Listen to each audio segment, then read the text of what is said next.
With this unseasonable rain that we got in Arghandab and in Kandahar abroad, a lot of our pomegranates split.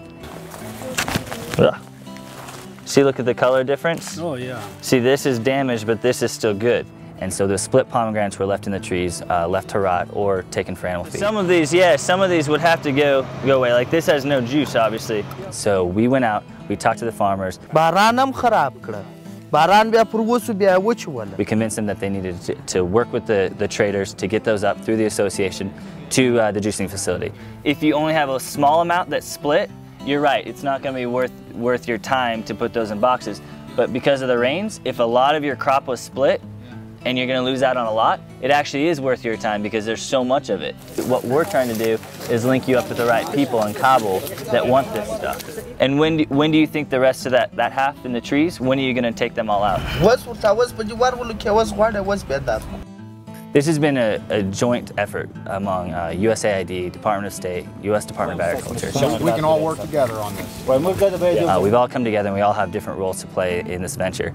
As the Department of Agriculture, we have the relationships built up with farmers, and we try and use that trust that farmers have. It takes a day to get there. If you know the right people, which we're trying to link you up with, we can get this out. To understand that, hey, this split fruit, don't just use that for livestock feed. Don't just let it go to waste, but understand what you can do with it. We're able to get them to rely on us and then rely on the associations to get their stuff to the juicing facility and have a little bit more income. I think with a lot of that we do with the Department of Agriculture and as farming, it's not tangible. It's really long term, but you never see the actual end result. It was really moving to go to the juicing facility and see those exact pomegranates came from Arghandab. They were there, they were being juiced, and this is what I had told Sadiq, this is what you can do. Before there was a juicing facility here in Kabul, a lot of the pomegranates, especially the cracked ones, were going across the border to Pakistan. They were being juiced there and then being brought back here to Kabul for internal consumption.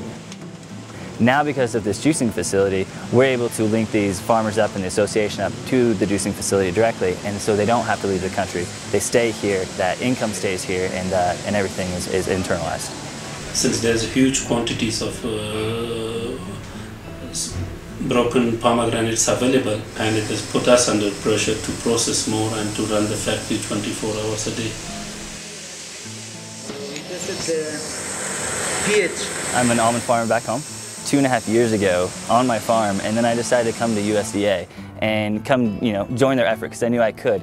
And I was thrown into apples in Wardak, and then I was thrown into pomegranates in Arghandab. To be able to talk to Sadiq and say, no, this is a good opportunity, farmer to farmer, you can do this. Don't just let this, this opportunity go to the wayside.